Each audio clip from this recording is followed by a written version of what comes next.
Walituambia hii ndio system pekee, lakini hawakutuambia ni mfumo wa kutufunga.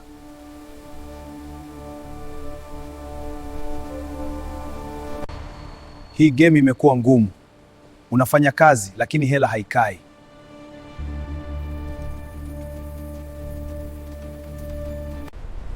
Kuna njia nyingine, mfumo usio na middleman. Not just another system.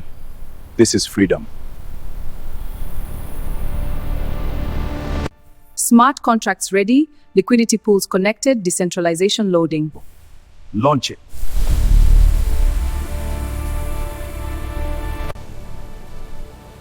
Guinea real?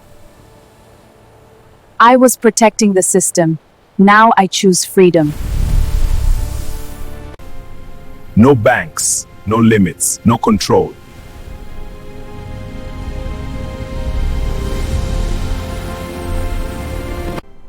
This is not the future. This is DeFi. Walikuambia bank ndio kila kitu, lakini hawakukuambia unaweza kuwa bank mwenyewe.